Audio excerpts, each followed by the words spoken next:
Can I help you? Why, yes, you can. I'm here to report a terrible crime. And what terrible crime is that?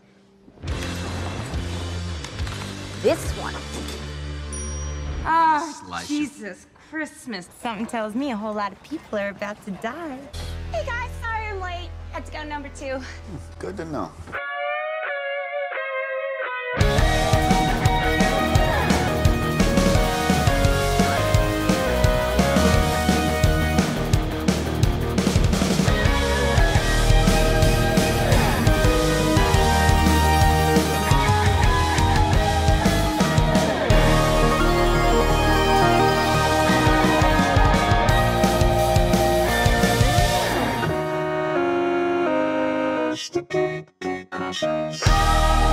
Welcome to Gay Crashers, a podcast dedicated to kicking open the door to your next favorite thing. Our mission, our creed, our code is this: to make all things more approachable and accessible to everyone.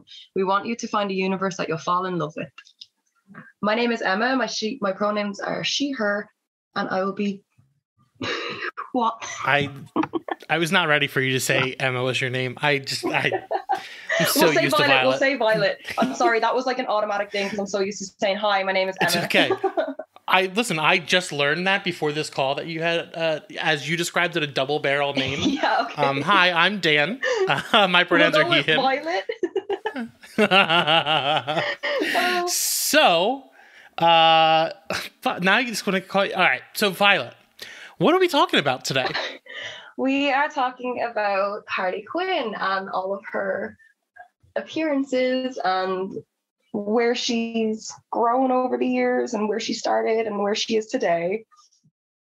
So we covered Harley Quinn way back when we were Super Sons, but it is her 30th birthday the week that this comes out. So, as you know, we revisited Batman, and being that Harley Quinn is one of my favorite characters, I wanted to revisit this again, but this time with the Harley Quinn expert. So, what is your Harley Quinn origin story? Like, where did your obsession come from? Because I know you own more Harley things than most people, and kind of obsessed. So tell me where that started. To be honest with you, I really honestly can't remember the pinpoint moment, but I've always been around her. Like when I was growing up, we used to watch the Batman animated series, but it was on YouTube. Like we were like so starved for Harley content over in Ireland that we would just go like looking for her on Google. And then the comic book started coming out like around here. And that was like around the time where like Carl Kessel had his run, and then like the Palmiotti and Connor series came out. And then that was when I was like, hey dad, can you buy me like all of these books? And like, I promise I will read them. And then I just didn't stop. Like I just kept collecting comics and kept like picking up content with her. But yeah, it was like just How old were you when the Palmiotti and Connor series started? Oh God, like what was that? Like 2012, 2013. So yeah, like, oh God, do the maths. I'm 24 now. I'm really bad at maths.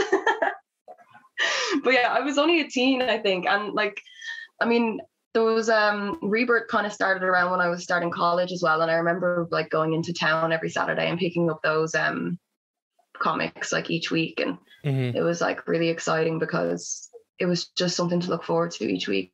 But and I remember like even in college, like I was like, oh hey, do you know what? I actually don't want to talk to anyone. I'll just go to the cafeteria and I will read a Harley comic because it's more interesting than trying to talk to people about their day. Rebirth is when you started college. New 52 is when I started college. So if that helps carbon date how old I am. Oh, that makes so much sense. Yeah, the New 52. What a time to be alive.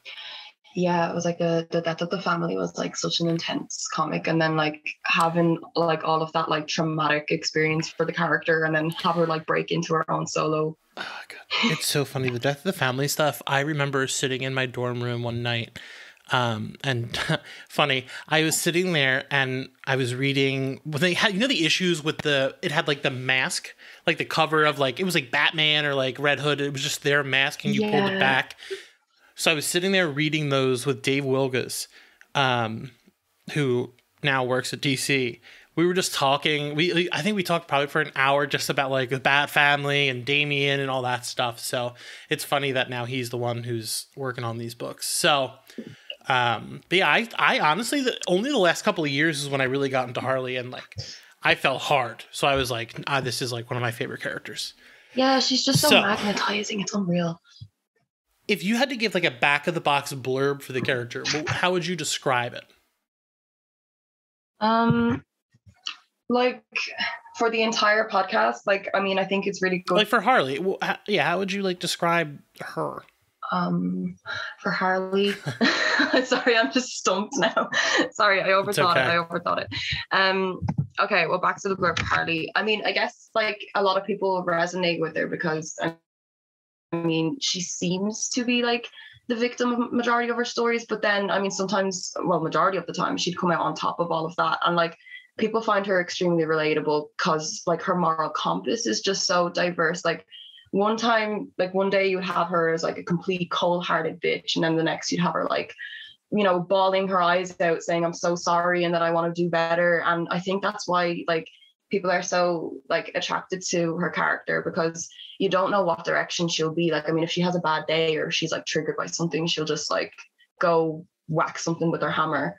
But then there's so many other parts of her that are like really soft and delicate, and they need a lot of work, and like she needs people to lean on. And I think that's why people like her so much. It's just, she's just so diverse, I guess. So this episode, we're doing one of the ones where like we deep dive. So we're covering a lot of different places for you, the listener, to get into Harley Quinn. Some of them we covered before in the first episode, but we are heading back there again. But would you want to give a brief history of Harley Quinn? Yes. Okay. So we all know, well, maybe not everyone, but she did debut in the Batman the Animated Series, like way back in 1992.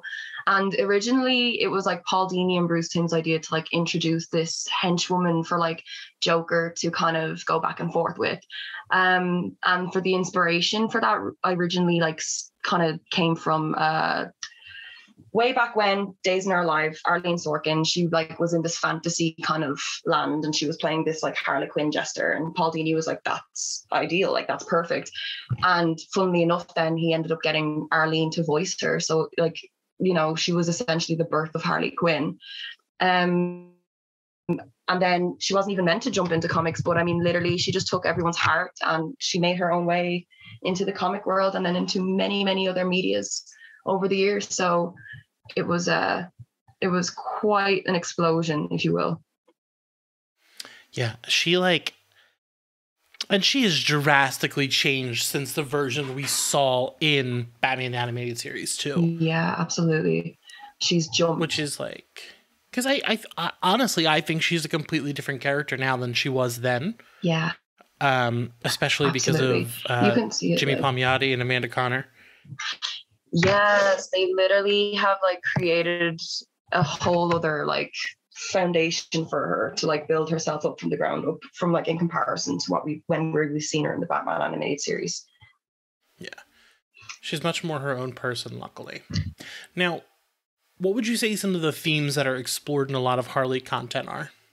Kind of like inner self turmoil and like, you know, self-acceptance and, you know, independence in a way. I mean, she's been through so much, and like writers keep making her go through so much. And I think like a huge thing about all of her stories is that like she has hardships, but she will come out on top of it. And like sometimes, you know, not all the time, but it's just kind of like the center of her story is like a struggle that she has to get over, you know. And then by the end of it, it's like she'll handle it in a humorous way, or she'll handle it in like a heroic way where it's like mature. But yeah, I mean, that's basically it. So, okay. So we've got a lot of different things that we're covering today. So I'm going to mention them, and I'm going to let you talk a little bit about them because you're the expert here. All of my thoughts and our discussion will be saved for the second half of the episode where we can get into spoilers. But today I was actually shocked. When was Harley's first appearance? What are we covering for that? So in Batman the Animated Series, Joker's Favor, so it was like an ideal introduction to like any comic relief sidekick. like immediately we're showing what type of person she is, like irrevocably like loyal and just completely head over heels for this guy who like won't even give her a second look, like but she's like mischievous and like unserious, so you kind of think, oh, she doesn't really mind this at all. She likes being the fool, she likes playing that part.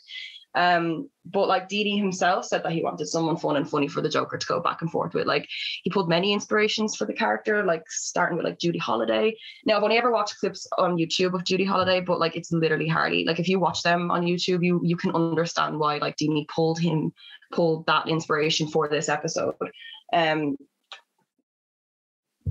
Yes, I can go on then. I did not know that. Yeah, you're a wealth of knowledge. So for the first arc of Jimmy and Amanda's run, we read up to issue 6 of the series. So why don't you tell us a little bit about Jimmy and Amanda's run? So it's like her first solo in the New 52. Like we had her solos in the 2000s, but then she was kind of sidetracked for a lot of the time, like with the Suicide Squad and like, as we said earlier, Death of the Family. But I mean, so many aspects from this arc like follow Harley throughout the years. I mean, if you look at the animated series, we have like Cyborgman, and like he literally he became he came from the comics. I'm sorry. He came from the New 52 arc, and the same with like her roller derby like hobby. You can see aspects of that in Birds of Prey, like even her nickname Killer Quinn. Even her like scatapult that we seen when she gets towards the end of like that arc, it gets a mention in the Lego games, and I think like Jimmy and Amanda really set a base for the Harley we know and like love today, you know. Mm-hmm. But yeah, like I mean, they always were like, you know, ensured to like refer back to like the main continuity of like where she's from. I mean, they even like go in and they reference Mad Love and all of the other things. Like they don't essentially erase her history, but they also manage to like give her new foundations. Yeah, it feels like she's like, I think I described it as like, this is her trying to find herself. Like after all the Joker shit happened, she's like, okay, I'm getting this chance to like start new and like figure out who I am finally. Yeah. And she gets to do that on Coney Island, which is a wild place in itself. And if anyone didn't know, Jimmy and Amanda are very much New York. I don't know a ton about where Amanda's from, but Jimmy is maybe the most New York man I've ever met. Yeah. So great. He's a good dude. So let's talk about the show, because we're going to talk about that as well. Oh my God. Okay. That's like absolutely amazing. I don't even know where to start, honestly.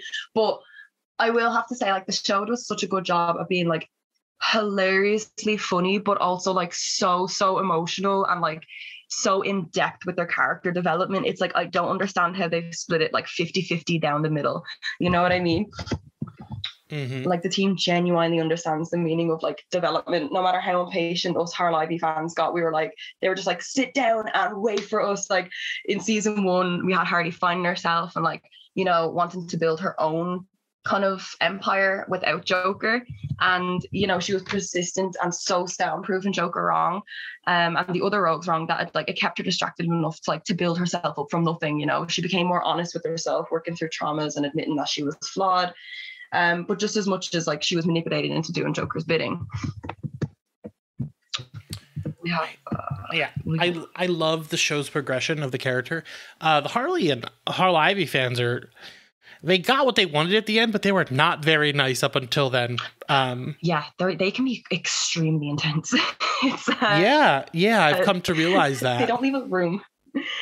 Yeah, like especially with the show, like they wanted everything like so instantaneously, and it was like, yeah, okay, but they could throw anything they want at us. That's fair, but where's the development then? Like, where's the story and how Harley and Ivy got to that point? You know, that's why I respect the animated show so much, because they prolonged it enough to develop both Harley and Ivy rather than just having them together just for the sake of making people happy or having nice photos on the internet, you know? Mm-hmm. Yeah. The show is like a culmination of all things Harley. Like it really encompasses so much. And Haley, Kaylee Cuoco is a really good Harley. Like I love her voice. Yeah, it's like it's really fitting. Like I'll admit that I was like, oh, I wonder how this will be, you know. But as soon as I heard her, I was like, Yeah. nah, that's Harley. I was like, that's the gal. Yeah. She's so fucking good. Like at the beginning, like before, I was like, oh, from Big Bang Theory. Yeah, and I was like, oh, okay, this is gonna be interesting. But like the emotion in her voice is just so amazing. I just can't get over it. Like it's unreal. Sorry, I just read the first line. So the next one is the first arc of Stephanie Phillips' run. Oh yeah. Your first line is so funny. Please read that verbatim. Yeah, Little Miss Redemption arc. It's true though, and like a lot of people hate it, but I actually really like it. I think it's different. It's not that it's different, but it's true. Like, you know, I mean, like if you remember, I mean, before we got Stephanie's run, we had Harley in such like a rough spot where it was like really kind of all hope was lost with the character. Her like she herself was just so down in the dumps all the time and didn't really have any like, I suppose like willpower. Direction. She didn't have anything to go off of and she felt completely hopeless. And then Stephanie comes along and it's like, no, like let the healing begin. Like I will fix this. We will work through it together. Like let Harley redeem herself. But you know, Stephanie doesn't always just go straight into a new story with like, okay, she's a hero now. Like there's always those past demons. Like you see, I mean, I'm pretty sure you've read like recently there today, you see like Harley's past ghost follow her. Like she's still deeply conflicted about her past. Although she wants to change, there's still parts inside of her that like are like, oh, like I actually want to let loose right now and probably just break someone's skull. Yeah, like you can see it in the actual thing, but like I'm trying to think of the best way to word this. Like reading Jimmy and Amanda's run, I like nonstop laughing. Like they are so good at it kind of crude humor, like the beaver bits and like all those types of things. And I have a lot to talk about in their run because it's so weird how it foreshadowed literally everything that came after. I mean, not weird because they literally built the foundation, but Stephanie's run is so well written. There's like a part talking about smiles and like I was like, this is some of the best shit I've ever read in comics. Like this is a beautiful like use of the character, her past, what's going on, and her like mind, because you know she's a fucking PhD doctor. So literally like Stephanie's monologues, oh my god, they literally just sting to my heart. Like when I started reading those little box bubbles and like how Harley's thought process is going through all of this, and I was like, this is perfect. I was like, this is exactly how I could imagine her thinking and like what she would say in those situations. Like it's like Stephanie just kind of went into Harley's mind and was like, there we go, that's my script for this comic. So the next one we're going to be talking about is Harleen, but I did not realize that Stepshin is doing a story for the 30th anthology. I have to read that. Oh my god, it's fucking amazing. Like it's literally like the internet's going to explode. It breaks my fucking heart that he does so much stuff that he's like, it wasn't DC's fault that he didn't want to do another book. He's like, I just don't have the time. Maybe he's talked about maybe going back one day. Yeah, I mean, I hope so. I mean, he really was like a treat to like Harley fans, you know. Yeah. So how would you describe, what would you say about that series? Okay, I mean, like even Stephen admitted it himself, it is fanfic smut and it is good. Like it's just okay, whatever about Joker and Harley, like you cannot deny, like it's just a good read, especially like for just a romance. Like it's just, you're just engrossed by like her process of like slowly like descending into madness and her feeling guilty over descending into madness, but she can't help herself because she's just so drawn to this manipulative, charismatic person, you know. But in that, she finds herself manipulating her, you know, her position as a doctor. She literally takes abuse of that. And she's like, I guess I'm going to do what I want because that's what I want. So it's kind of foreshadowing in a way that although Joker did manipulate her, she also wanted a lot of it for herself. You know, part of her was like sick of her mundane life. She wanted to break all the rules and stuff and just have something different, I suppose. I think the biggest thing about Harleen for me, like I was like, oh Jesus, another Joker and Harley story, because I like the Joker and Harley as separate entities. I don't like them together because Joker is an abusive piece of shit. Absolutely. But this story, he's manipulative and he's a bad dude, but he's not actually outright abusive. Like, he is not hitting her and stuff, which is like, I want to avoid ever having to see that in a comic or a story again. Yeah. And it doesn't get into that, which is like fine. And it really is just I don't know how to describe it other than it's just a really sexy book. Yeah. Like, everyone is so attractive. Yeah. So the last thing that we'll be covering is Birds of Prey. Yes.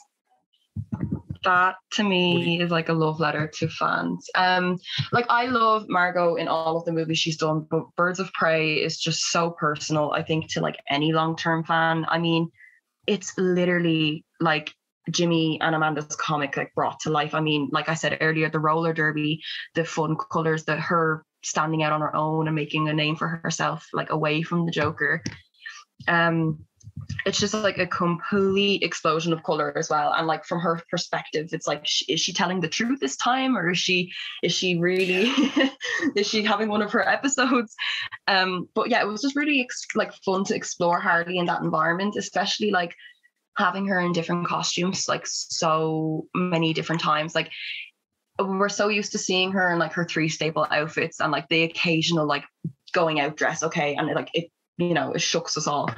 But when you have an entire movie and it's like she's in this position where she doesn't really exactly know her own identity yet, and she's like figuring it out, and it's just really interesting to watch, It is interesting because, like, in the run of, I mean, again, Connor and Palmiotti, she like changes costumes constantly. Yeah, like the first 6 issues as well, like her little dress when she goes out because she wants to find love. Oh, my heart.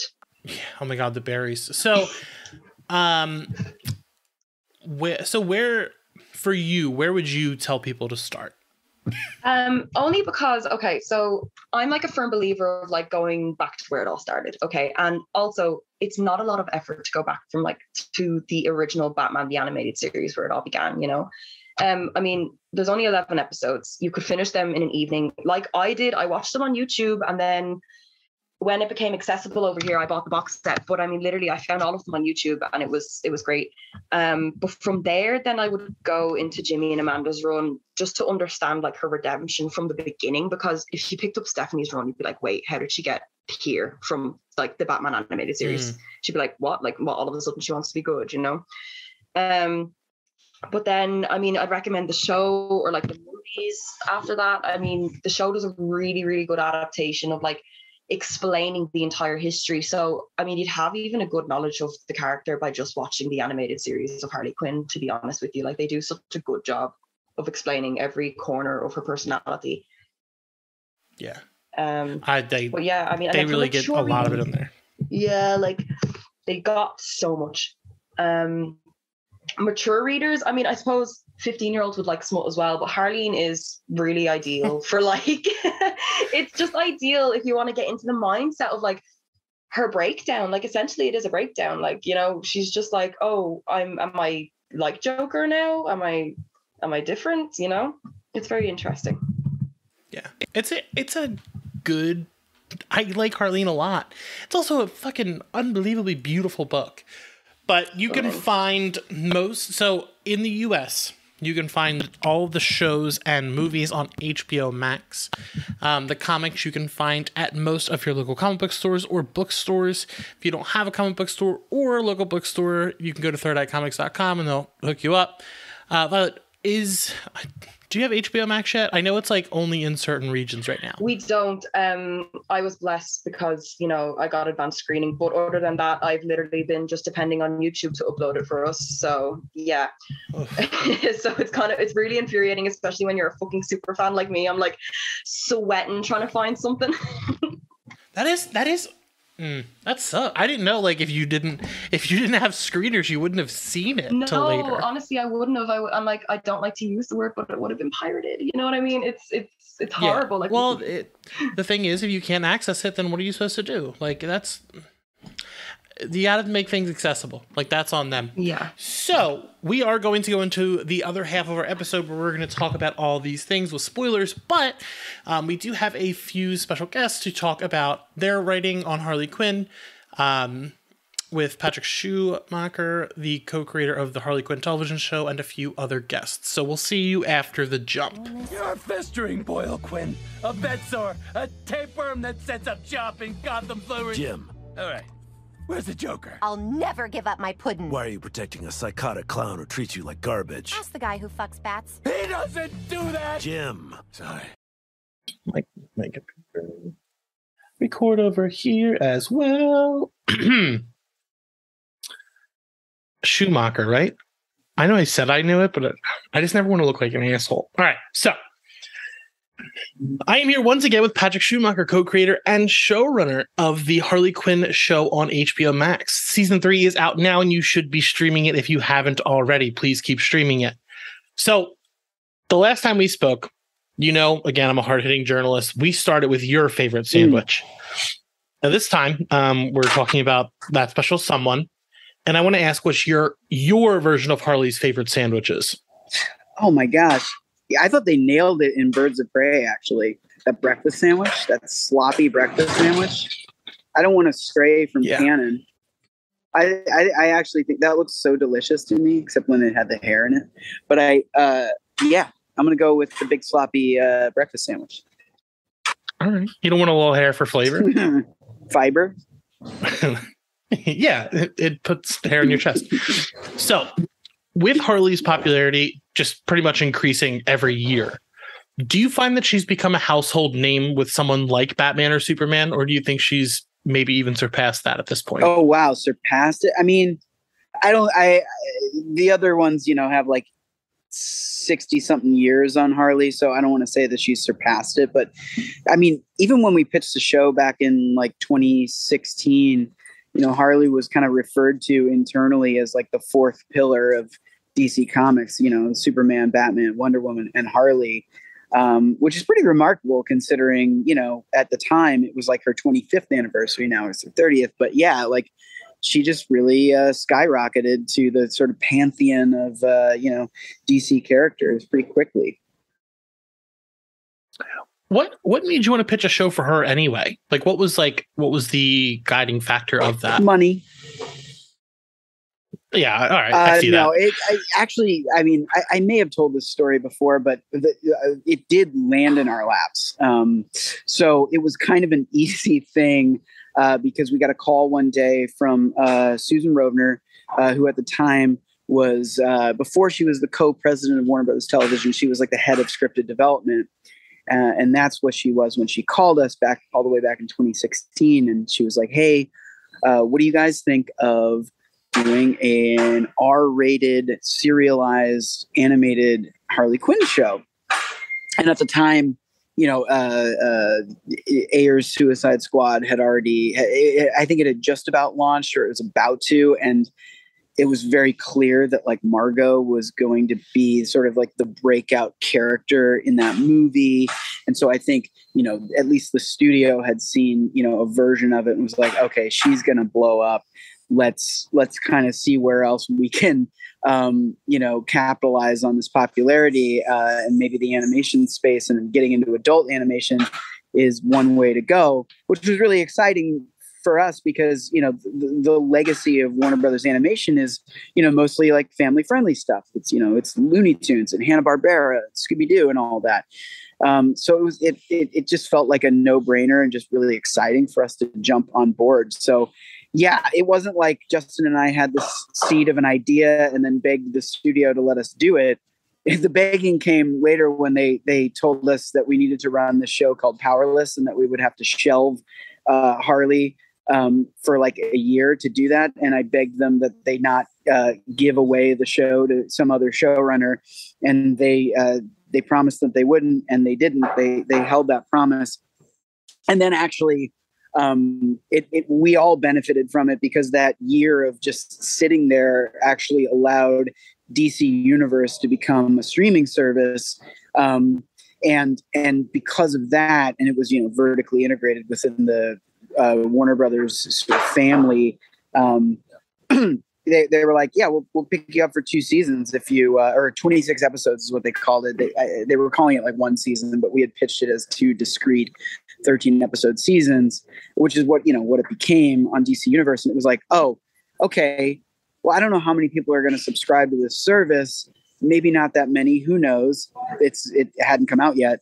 And, but we were like, this is like a bird in the hand. Like, why would we take it to like Netflix and risk, doing like a pilot presentation or just like a script and then have them say no when somebody is telling us they will give us money to do 26 episodes. Like, who cares where it lands and, or how many people see it. And so that, that is what we did. And that was kind of amazing because it was kind of the Wild West. Like, DC Universe didn't have this like traditional network infrastructure where, we had broadcast standards and practices giving us notes like we do on Abbott or, any other show that we've ever worked on. Now there's HBO Max. So it's a little bit more of a, it's got that infrastructure in place. Although it hasn't really changed stuff because the show's kind of cooked and they were like, don't try and fix what's not broken. But yeah, it was kind of like, it was exciting because it was like, it really was like anything goes because there wasn't an executive there necessarily telling us not to do it. So that's how it came about. And once we knew that we were going to be pitching on a Harley show, the thing that was really exciting for us, and it was kind of in the ether at the time, was just the notion of her, breaking free of the Joker. Amanda Conner and Jimmy Palmiotti had explored that in the comics with, New 52 stuff and then eventually Rebirth. And so we kind of wanted to take that sort of theme and that notion and explore it in an R-rated animated space. And so we pitched it as 2 discrete 13 episode seasons, but we really focused pitch wise on the first 13 episodes. And the sort of big idea was, it's Mary Tyler Moore. If Mary Tyler Moore was a psycho, she's, sort of a, fresh-faced girl in the big city, surrounded by an ensemble, and it's essentially a workplace comedy. And it's about her kind of finding her vocation, and becoming, the criminal queen-pin of Gotham. And so all of the Harley stuff was kind of punted to the second season. We were like, yeah, we could go there in the first season, but it felt like, we've only got 13 episodes. Let's explore, let's get Harley to a place where she feels good about herself and her line of work before we delve into, the relationship stuff with Ivy. And also it's like Harley's trying to get over the specter of the Joker and that relationship, which obviously is romantic. It just felt like we don't want her to jump into another relationship. And so we ended up focusing on, with the romance, it became very unexpectedly, I would say, Poison Ivy and Kite Man. And Kite Man was originally intended to be like a one-off character in the second episode of the first season, that he was just going to be an example of sort of, the patriarchy within the supervillain community and how some dipshit like Kite Man can have a bigger following than, Poison Ivy, who is, super powerful. But then he was so charming that we were like, okay, all right, let's flesh him out a little bit more. And now he's got his own spinoff. Who would have thought? Yeah. It's absolutely wild that you can say Kite Man has his own show now. Like, incredible. Yeah. Now, I know you've been doing this for 3 seasons and now you're working on Noonans as well. Has it ever been, the Harley Quinn fans are kind of feral. I'll be honest here. Has it ever been, is it more fun to write the character, or are you ever worried that like something you're going to do is going to get you attacked in a fan fiction or on Twitter? Yeah, that's definitely happened before. I would say before season 2. Okay, so just for full context, we wrote the first 26 episodes. So seasons 1 and 2, we wrote them back to back. So they were written a good year before they ever premiered. And so like by the time the show premiered, we knew the ending of season 2. We knew that Harley and Ivy were going to get together. But after the first season finished, there was definitely a contingent of the queer community that was, sorry about the noise, that's some rusty brakes on a bike passing me. There was definitely a contingent of the queer community that, was hungry for Harley, to get together. They thought that, some of the marketing felt like it was like insinuating that was going to happen sooner than it did. They had no idea that it was going to happen.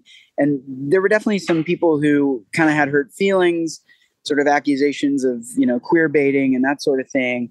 And then probably the most egregious example I can think of is that there was someone wrote a story on this website, AO3, which is like an erotic fan fiction site, I believe.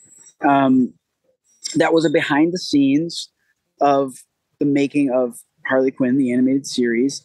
And at one moment in it, there was a scene where I showed up as a character in it, and I was getting pegged by J.K. Rowling.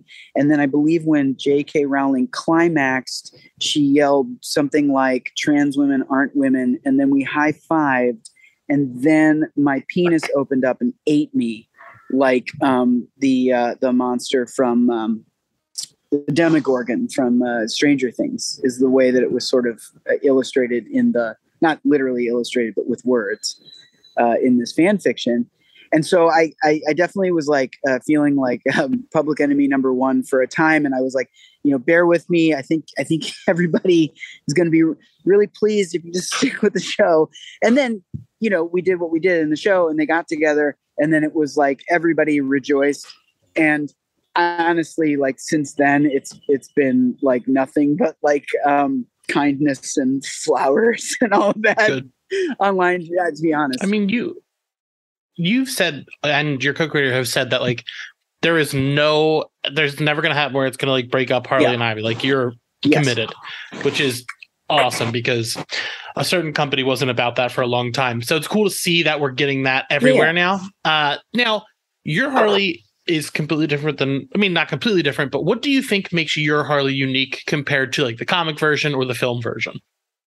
Well, I think for starters, maybe the obvious answer is just the edginess, the edge of the show and, the sort of R-rated nature of it that you just can't get away with in the comics. I had the opportunity to write a short story for the Harley red or black and white and red anthology that came out in print and digital. I think it was last year. And I wanted to do it kind of in the world of the show. But, there were certain things. I had like some Jeffrey Epstein joke in there that was kind of like, well, yeah, that like kind of lives in the show, but maybe not so much in the comics, because this ultimately is going to be kind of like a relatively all ages thing. So, I think that's one thing that like, there is just a dearth of censorship in a great way for our show. I also think that, the show's called Harley Quinn, but I think at this point, it's fair to say that it is like a giant ensemble, that it's like kind of as much Ivy's show as much as Harley's. So I think that's another huge factor. And I would love to see down the road the comics do like an actual like ongoing Harley and Ivy together, two-hander, like a blue and gold kind of thing, but with Harley and Ivy, and they're a couple and going on various misadventures. But I think the show's been able to really like drill down on that relationship and focus on that in ways that maybe the comics hasn't been able to yet. Like Poison Ivy has her own adventures. I'm loving the comic that G. Willow Wilson's writing with Marcio Takara. I'm not sure if I'm pronouncing their name right. Okay, great. I love that book, but that's Ivy, and Harley's a part of it, and maybe she's going to be a bigger part of it down the road. I don't know, but they're off kind of on their own adventures in the comics, and I'm loving it. But I think if you really want to scratch like the Harley itch, especially season 3 of our show, is the way to go. Yeah. So before I let you go, you can, if people listening couldn't tell you're a nerd because you've mentioned Palmiotti, you've mentioned Connor, that kind of stuff. You're actually reading these books. So, and I know that you're a nerd as well. Now, outside of your own stories, do you have a favorite Harley story? Ooh, favorite Harley. Or one you really like? I don't want to make you have to put into blood what your favorite is. This is terrible because I actually cannot remember the title of this short story, but it was from I want to say that it was from a Batman Black and White collection, but there is a story where Harley has like broken into like an ice cream shop, and and Batman goes in there to stop her, and it's just a conversation between the two of them that turns out to be a stall on Harley's part to help the Joker get away with a crime that he's committing across town.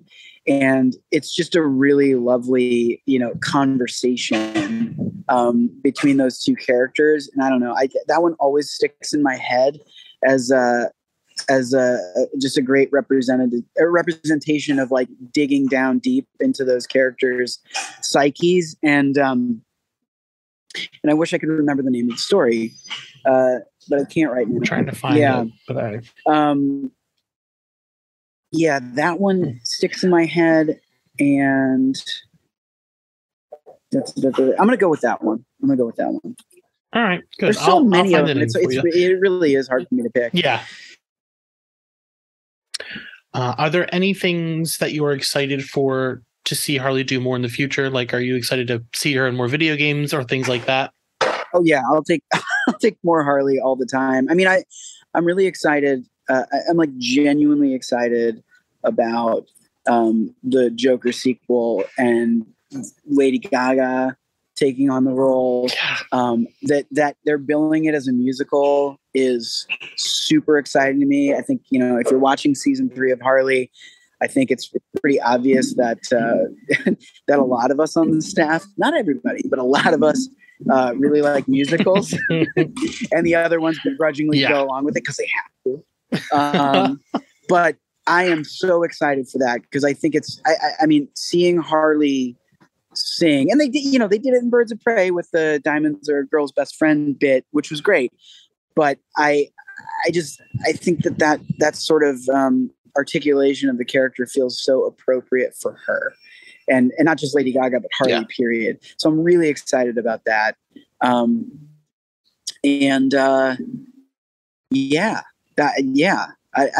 want her in more movies. I want her, more video games. I have not played the Suicide Squad game yet. Is that even out yet? No. I think it got pushed back another year. Okay. So we'll see. One day we'll get it. It looks phenomenal. I love what James Gunn did with her in the Suicide Squad with Margot. So and I'd love to see more Margot alongside Lady Gaga. And I also would love one day, a lot of fans have been asking for this, and we just need to find the right way that's not like derivative of Spider-Verse. But like a lot of fans have been asking, like, can we get an episode of Harley down the road, if you guys get more episodes, with, all of the voice actors who have played her from, animated shows past. And I would love that if we can wrangle them all in their game. Like we'll make it work. We just need to find an in that doesn't feel so derivative of Into the Spider-Verse. Yeah. You don't want to just copy their homework. It's just it's a wild thing to hear Lady Gaga and Harley Quinn in the same sentence for me still, and I'm there's nothing I'm more excited for. Love her, love Harley, so I'm excited. Patrick, thank you again. Always a pleasure to talk with you, and we will see you soon. We are joined by T. Franklin, fellow New Jerseyan, writer of Harley Quinn, Eat Bang Kill Tour, Harley Quinn, the real sidekicks of New Gotham, and the upcoming Harley Quinn guided journal Resilience, along with a story in the upcoming Spider-Verse, the Edge of Spider-Verse series from Marvel. T, how are you? I'm doing pretty well. And yourself, Daniel? I'm great. We're also joined by Violet as well. Hi, guys. It's very good to be here. So, T, this is your first time on the show, and I don't know if you were informed that we're pretty hard-hitting journalists here at Gate Crashers. So I hope you're ready. Well, I guess I am now. Our first question is a heavy hitter, so I'm hoping you're ready. So, what's your favorite sandwich? Oh, hell. Oh, man. Oh, man. Okay. Favorite sandwich, a toasted cinnamon raisin bagel with cream cheese and bacon. That is my favorite sandwich. I can eat it morning, noon, night. Mm-hmm. I'm so excited that other people do the meat and the cream cheese because that is such a brilliant combo. It is. I'm a pork roll person. So before I hand it over to our expert, as we're recording yesterday, it was announced you're doing another big Harley Quinn project, which is a guided journal. It's maybe my favorite use of the character in a very long time. Why do you think journaling is important to one's journey of self-discovery? Sometimes, for me personally, I can speak to myself versus to other people. You know, sharing, especially things that are traumatic. You know, sometimes you don't want to trauma dump on people. And a journal, diary is the best way to do it. Purging all those feelings, those thoughts, whatever, just getting it out on paper. I feel it helps. For me anyway, it helps. So I'm really excited that I'm doing this. Writing, I love writing Harley, love Harley, period. But to do something like this on a mental health angle, about resilience and finding your inner self, I think that's really cool. And Harley/Harleen I feel like it's the dopest way to do it. Yeah, I fully agree. I'm so excited to see how that looks and what that is. It's a lot of fun. We've got it's going to be different than any other journal. Let's put it that way. So I'm really hyped, and I can't wait for y'all to see what we're doing. I'm so excited for that. Same. It's going to be so good. So good. With that, Violet, it's all you. Okay, yes. First and foremost, T, what is your favorite Harley story? Mine? Yeah. Obviously, all of mine. No. All of my stories are my favorite. Jimmy and Amanda, I mean, what they've done with Harley has been... That's honestly like one of my favorite runs of her, just because she's no longer this punching bag, so to speak. She's coming into her own and finding out who she is. Yeah. That's just the best for me. But mine, ultimately, my ideally yours, yes. It's funny, we just mentioned about Jimmy and Amanda there on our last podcast, about how they've done so much for the character. Yes. Kudos to them. Shout out to everybody. But obviously, Paul, like those 30 years of Harley Quinn. It's unreal, isn't it? That's just... She was only supposed to be a cameo. Like, that's just so wild to me. Okay. So I'll move on to my next question then. So, as someone who is autistic and lives with ADHD, I'd like to first of all thank you for your representation, for being like extremely loud and proud. Because I've noticed a lot, it inspires so much in the community to do the same, Yes. So with being autistic and ADHD yourself, like what I wanted to ask was, do you find that writing gives you many burnouts, or is it almost like a hyperfixation where you're like glued to the screen until it's done? It depends on like the day, Because, like I will have a plan, like, okay, we're going to knock this Harley out. We're going to knock this out. And then one thing will happen and it'll just change the trajectory of my day. But when I am really, okay, how can I put this? I have to be in a Harley mindset. Yeah. Because if I'm not, it's just going to be very blah. Not to say that my writing is blah, but it's like going to have that Harley-esque chaotic energy. I need to be chaotic myself to write, to be in the Harley headspace. Like, I've got to be it. It's like Harley versus, Harley. If I am in a Harleen mood, nothing's going to get done. But once that Harley kicks in, baby, let's go. Because I truly feel that Harley, the way that I write Harley, she's neurodiverse. She has absolutely. There's no way Harley is not. How do so many neurodivergent people love her? It's like clear. Very clear. My girl, she hyperfixates, like, woo, obsessive compulsion. Yeah, my girl got a bed, or got a bed, because I love being neurodiverse, Superpowers. But the representation was extremely important. If you notice, in every issue, there's somebody who has a disability. Mm-hmm. In each issue, I don't use any ableist language in the entire Harley run. It's, it's important that we watch the words, we choose the words that we say carefully to not offend anyone.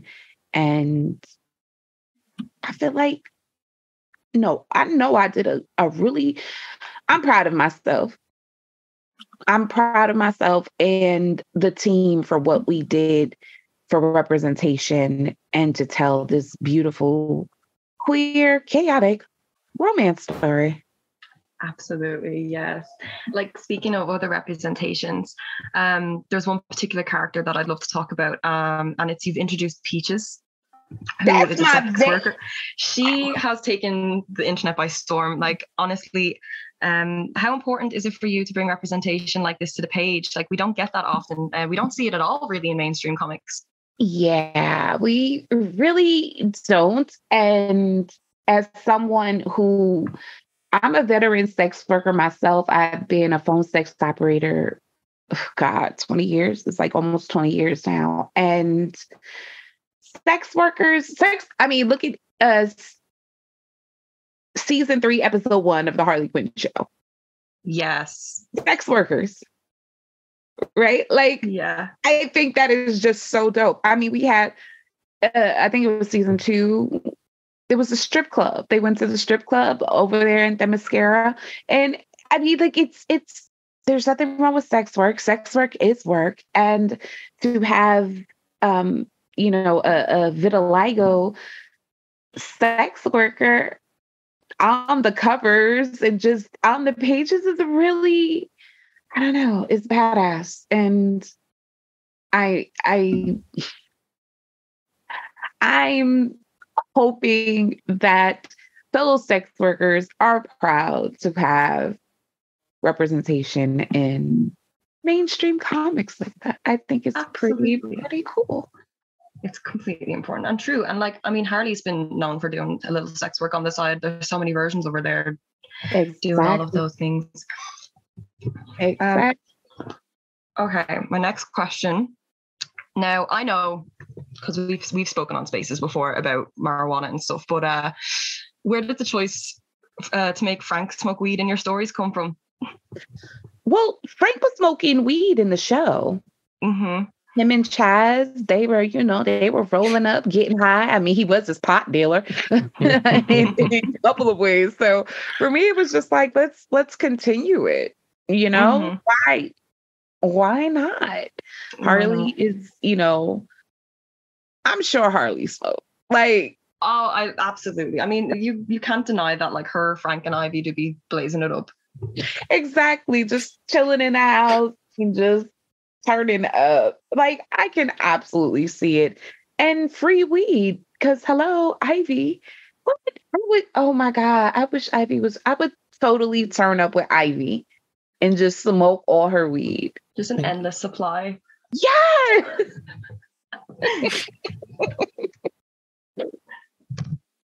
No, it's really great, honestly. Okay, so my final question I have then is, what traits do you see in Harley that you see in yourself? And I think this is a good one because you have your guided journal coming up, you know?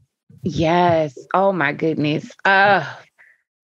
Well, we've got the hyperactivity that is just all over the place with my brain. I would also say when Harley is, again, that would be the hyperfixation. When Harley has something and someone that she is just, that has, when she focuses and I guess the obsessive part, so I guess I would have that too. The obsessive compulsive part, going down that hyper focus, hyperfixation hole. And just Harley being resilient, period. Harley has been through hell, especially in relationships, and her resilience to bounce back is just, that is very, I'm not, and that's not to say that you have to be resilient, because you don't have to. It's nothing wrong with taking those hits and just staying down. Like, you shouldn't always have to be resilient, and I do hope once this journal comes out that people do see that. Like, yes, it's good to stand up for yourself, and I don't want to give everything away, but there's also times where you just don't have to. And that's quite all right. It's okay to not be okay. Yeah, absolutely. So I'm hoping, because there's times where Harley just is like, something bad happens and she's just like, yeah, I don't feel like fighting back. She's just in a funk. She's you see that even on the show. There's sometimes she does get defeated, and it can be a bummer, but eventually she gets right back up and does what she has to do. So that is a big, big trait I see that we both have. Yeah, it's such a good thing as well. Like, I mean, Harley is known for that. Like, that's one of my favorite traits about her, would be the resilience in her. Considering she's been through so much, she always gets up. Mm-hmm. She always gets up. She might be down for a little bit, but she'll get back up, and she will knock heads off with her little back and keep it moving. So Harley is good for that. That's probably why a lot of people like her, because we've been through a whole hell of a lot of stuff, and it does take a lot out of us, but we eventually get back up and handle our handle. Amazing stuff. So, Don, would you like to add anything? I wouldn't. I just want to thank you for stopping by for our Harley Quinn birthday episode. It means a lot to you. And once the journal is out, we'd love to have you back so we can chat a little bit more in depth about that. Oh, that would be freaking awesome. Other than that, where can people find you and your work? You can find me everywhere under Ms. Miztee Franklin. Like, Benjamins. I don't have enough Benjamins, but I would like more. But yeah, you can find me on Ms. T. Franklin, and I've got tons of Harley stuff that is on the way. Legion of Bats comes out October 18th, I believe, which is a brand new Harley Quinn series, a mini with Shea Beagle. Oh my God, Taylor Esposito, Lee. Oh, heck. My brain just broke. Lee Luffridge, I think. Maybe. I think so. Yes. It's coming out in October. It's the follow-up to Eat, Bang, Kill and the Harley Quinn show. Well, thank you so much. We hope to see you again soon. Yes. Thank you. Thank you, T. My pleasure. Thanks for having me. Happy birthday, Harley. Happy birthday, Harley. We are here with Stephanie Phillips, the current writer of the Harley Quinn series since... oh, shit. What's the name of the latest reboot? Was it Rebirth? No, it was Infinite Frontier. That's it. Infinite Frontier. That's when we started. I had to think about it. Yeah.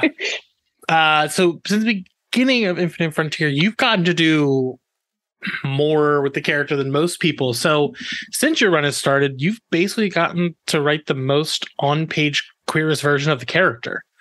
How does that feel for you now, being removed since how many issues since you've been doing it? It's interesting because I don't think I thought about doing that, and I didn't set out to do it. It's just, I think that's a part of Harley to me. So it was kind of just how I envisioned the character, and that's kind of how it came out. And I think Harley also became a really personal character for me, to kind of explore a lot of things that I kind of identified with the character, like the bisexuality, stuff dealing with grad school, which has been a lot of fun, like playing with the vernacular, when Harley starts talking about like being in grad school and like having the G's come back in, and then when she's trying to like misdirect people and having the G's drop and how she wants people to perceive her. I think all of that has been really interesting about the character. So I think for me, it's the elements of Harley that have always been there, but those are the things that I really relate to and love about the character. So maybe they're like, maybe I hyper focus on them a little bit more when I write her. And your run she's like coming out of this place where she's like closer to a hero than anything else now. Do you think this transformation, how much do you think she's changed since her inception when we saw her in the animated series? I think quite a bit. I think a lot. I remember seeing her for the first time in the animated series as a kid. And the version I'm writing is pretty far removed, but not in terms of it being a different character. I think there's a necessary evolution. And I think a character that stays the same it's her 30-year anniversary. So a character that has stayed exactly the same for 30 years is a little boring to me. So kind of seeing all these really necessary and cool evolutions with Harley, I think out of any character in the DC universe, Harley has the most growth. And I think that makes her kind of the most fun character to read or get into as a fan. And as a writer, that's a lot of fun too, because it's not like going back and looking at how the character first appeared and being like, all right, I have to try to capture this. It's like there's a little bit more flexibility and character development there. Yeah, because it feels Harley has always felt with every new every new series has felt like growth, where someone like Batman, I'm not knocking anyone, always feels like a back to basics, like, oh, he did all this stuff, now he's back to just being broody Batman, start from the beginning and start over, where Harley's gotten her own evolution. Now, when you're scripting your book for your fight scenes, does your own martial arts background factor in on how you write for the artists, or is it something you let them interpret on their own? It's a mixture of both, and it depends a little bit on the artist. Like, obviously knowing Riley Rossmo so well and having a good relationship with Riley, my scripts for Riley are very different than any other script that I write, because Riley and I talk constantly. So there's a lot of back and forth that goes on behind the scenes before I would say pen gets to paper, but like keyboard, I don't know, fingers get to keys, whatever we want to say now. We need to like update that idiom. So I think that's a little different, but I do think the way that a character fights like gets to be a part of their personality. So with Harley, it's really fun to be creative and have her like strangle people with a feather boa, while Wonder Woman is a trained warrior. So there's a lot more structured fight technique that goes into that. Harley is resourceful. I just read an issue with Mateo Lawley where she basically beats the crap out of somebody with a life preserver on a boat. And that was a lot of fun because I was like, what else could be on a boat that like she can use? And like finding ways to incorporate her environment, I think makes her really dangerous and lets her be like a really creative character. Whereas someone like Wonder Woman is really structured.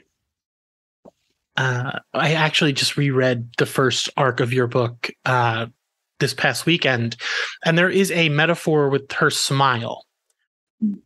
Where did that develop? Like, where did that come from? Because it's maybe one of my favorite thing I've read in comics in a very long time. Oh, thank you. It came from two places. The first is when I started writing Harley, I have a friend who's a psych professor.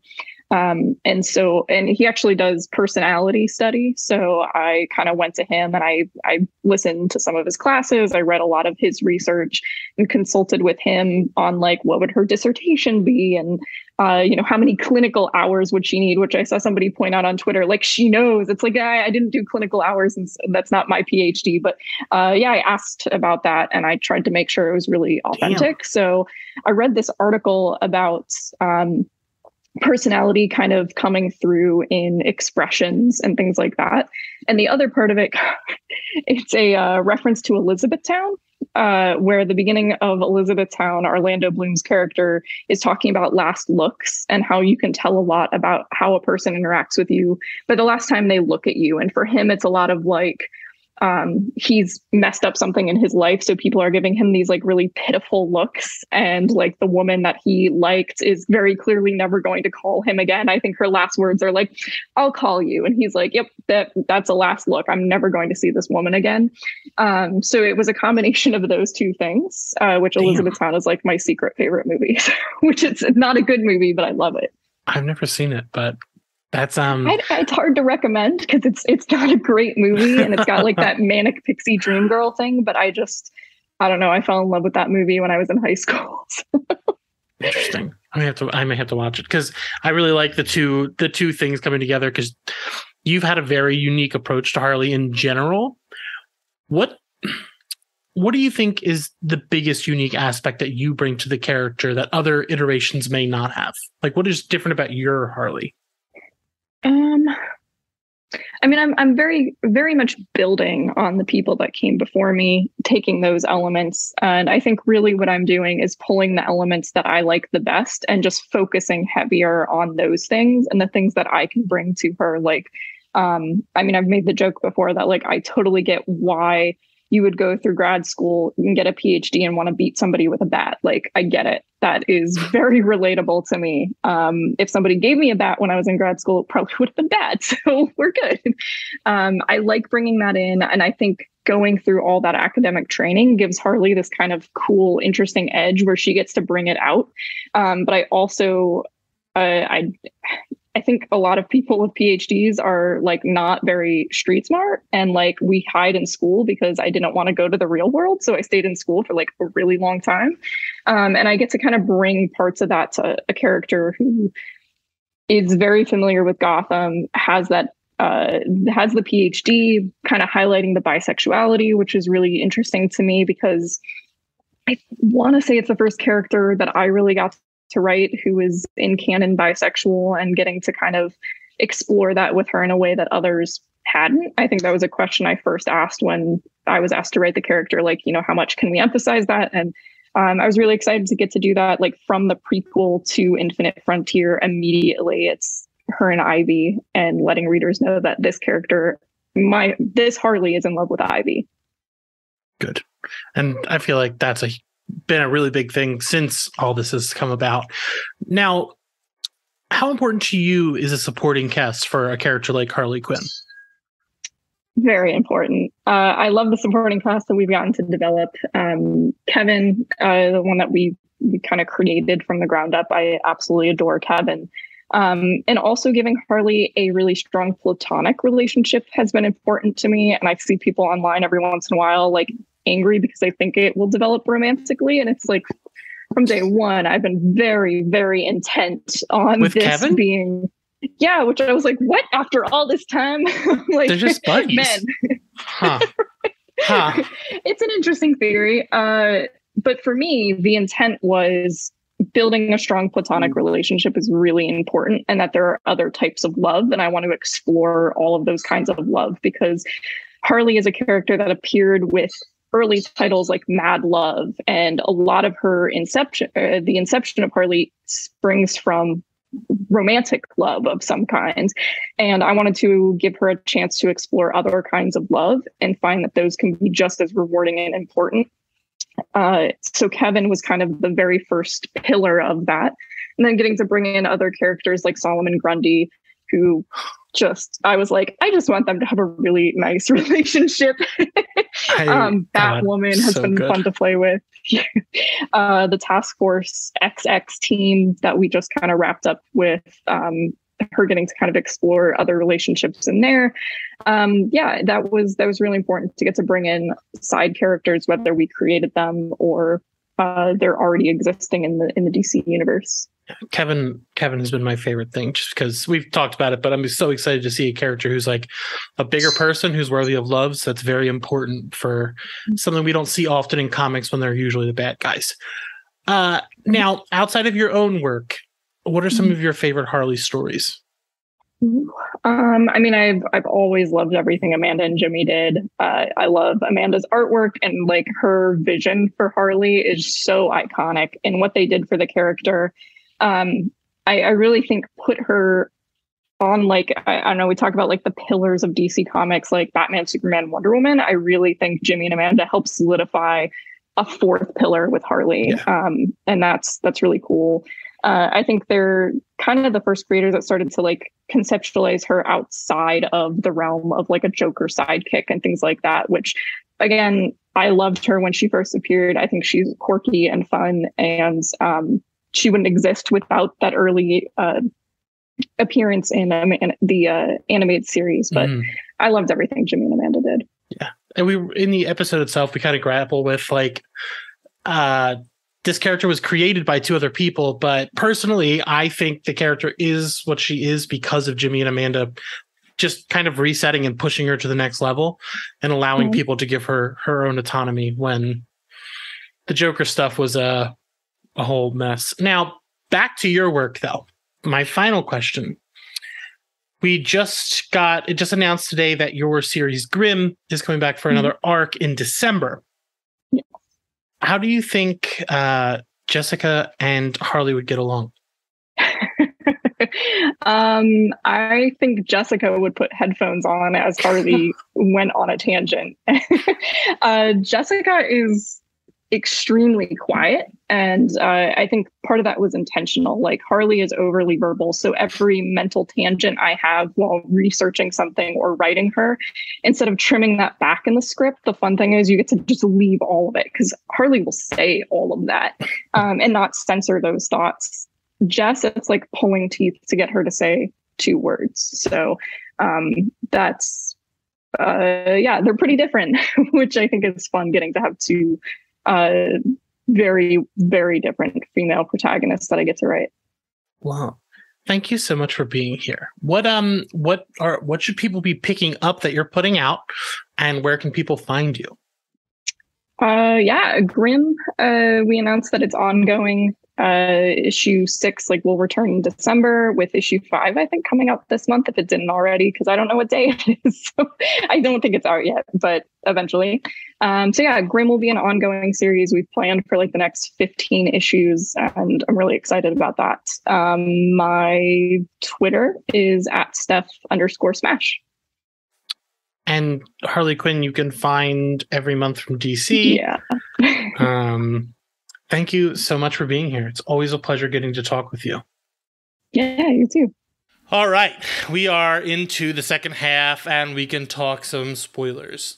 So the first appearance, I was talking to you before this episode, and I was like, I had no idea that the Joker's favor is her first appearance, because in my head it's Mad Love, but oh yeah, it's not. She just shows up. It's not like she's explained. It's just here's Harley Quinn.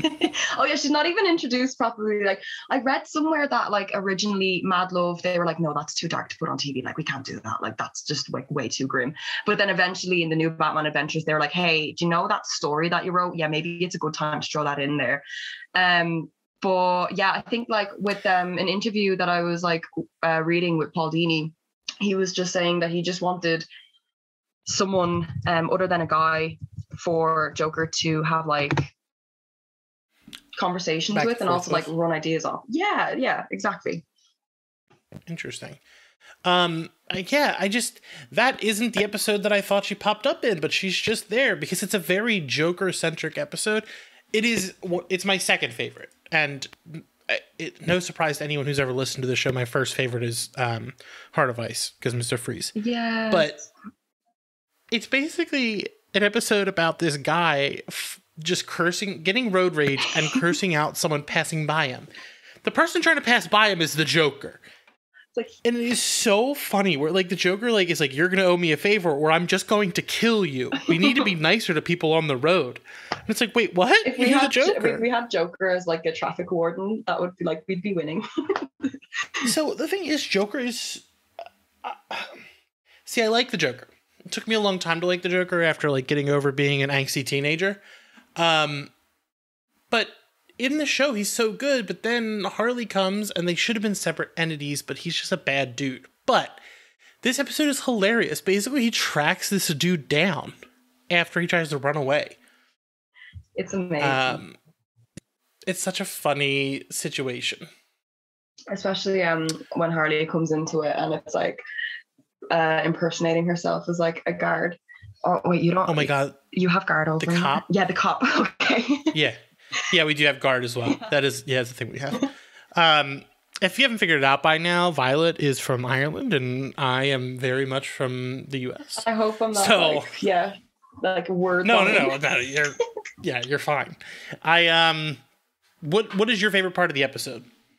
I know it's quite sad, but I actually really do like the scene where she's handcuffed and Batman's just left her and she's like, I kind of should have stayed in beauty school. I think that like, it kind of just like made me feel something. I was like, oh, like, is she regretting like leading this life of crime now? Do you know, there was so many other options for her that maybe she wouldn't have ended up locked up, you know? But I also love how like charismatic she is when she's in the GCPD, and you know, it's a good scene. My favorite is where what's his face is about to kill Joker. Well, I can't remember the the guy's name. Yeah, it's like he got like a lucky fucking balls and he was just like, I'm gonna do this. Yeah, he like had one over on him, and he's like, no, I'm gonna kill you. He's like, nobody's gonna do it. Like, you keep getting away, you keep hurting people, you need to die. And Batman's like, I'm gonna let the Joker get out again and kill more people. Typical, like, honestly. I don't know if it's well known, but I'm very much like, at some point, like, you gotta put the Joker down. Like, you just gotta nick that one in the bud, because he just keeps getting out and just keeps killing people. I know. I mean, even Harley mentioned that in the, like, one of the latest Batman arcs. She was like, Bruce, like, cop the fuck on. She was like, this needs to end. Yeah. Oh, that's the one where that's at the end of Joker War, isn't it? Yeah. She's like, if you don't do it, I will. Like, I'm sick of this. Yeah. I mean, it's comics. They have to stay around forever. Like, you have to have this utmost, like, you have to be a perfect. You have to bring the characters back because people want to see it. You can't have Batman kill. Yeah. But that's why I like Batfleck so much, because he's just fucking wild now, just killing people. But that episode's really not a Harley Quinn centric episode, so we don't have to focus too much on it, just because like it is just her first appearance. If you want to start talking about Jimmy and Amanda's run. Yeah. Okay, so Jimmy and Amanda, like as you said earlier, it's very humorous. Like it's very funny. It's so good. Like they really focus on like the Harlequin aspect of Harley Quinn. Like it's just she makes people laugh. She's there. She won't take all of the situations as seriously as she's supposed to. But that's what makes her like Harley, you know? I mean, you're kind of expecting her to say something like inappropriate at the wrong time and something funny when everyone else is serious, you know? Yeah, and so like this came after I know you probably like this book, but as a human being, I despise it. The Suicide Squad from New 52. Yeah, I have soft spots for every part of Harley content, I won't lie. Oh god. When she bangs Deadshot with doesn't she put the face of the Joker on him? Yeah, like it's quite twisted. I mean, you know, she's having like this episode and she like fully believes that Deadshot is Joker, and she like puts his face on Deadshot, and then Deadshot like shoots her in the stomach to get her off him. It's quite traumatic. Yeah, there's a lot of really, really dark stuff there. Yeah, it's a lot of trauma. Like the Suicide Squad book is not very good. So maybe it's good for some people, but that run is just like super edgy, and it's very like, it's like every scene kid's dream, I guess. yeah, that's what it is. And then like I think there was a great part of it where it had like Daniel West, who was in it, who was like the Reverse Flash for a minute. Do you remember him? He had like the black like tar on his face. Yes, I love that so much. And Parasite. I really like that part.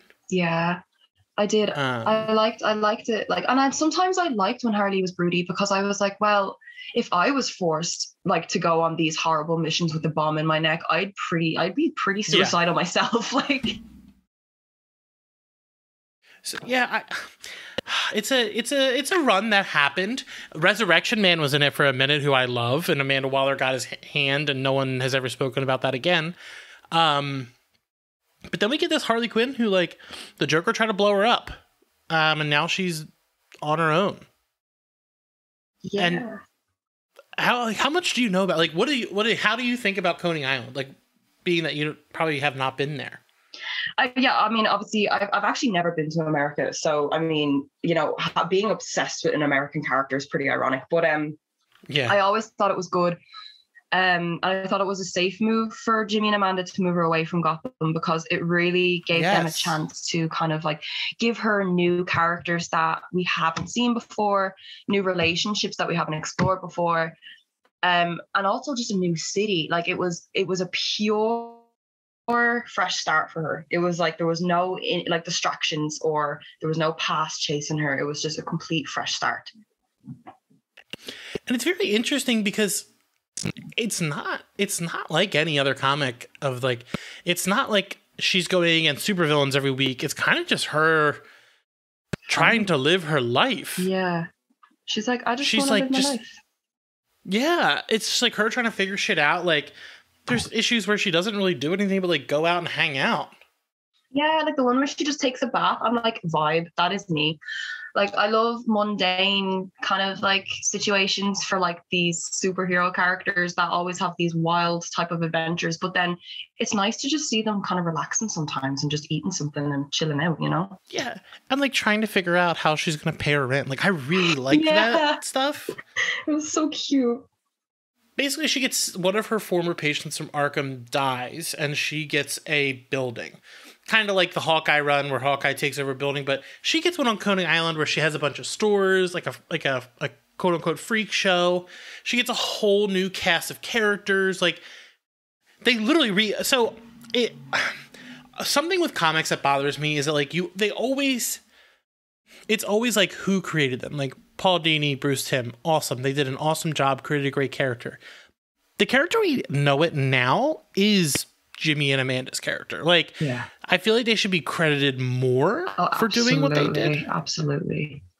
And there's just no way in comics for like people to understand that like, no, these characters change drastically with new runs. So like, I just think it's very interesting because they come in and I don't think anyone in comics does dirty jokes better than them because I have the mind of a 13-year-old boy that laughs at the beaver jokes, the D's nuts jokes. Like, I think that stuff is so funny.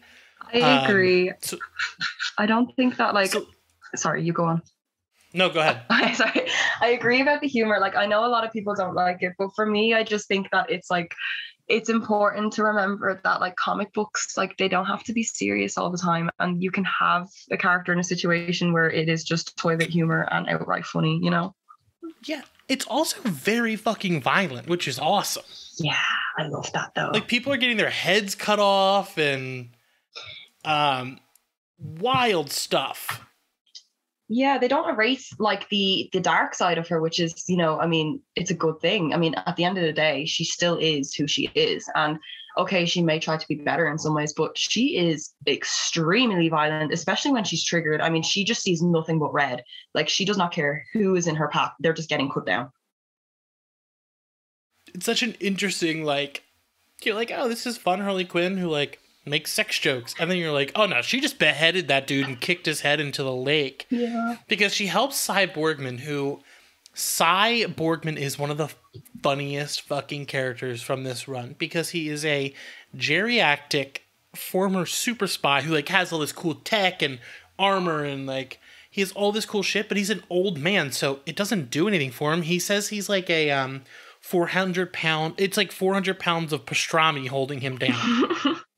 because legit it's just like he can't really use it because so much of it's out of date, and he's just like stuck in this chair. He's so funny.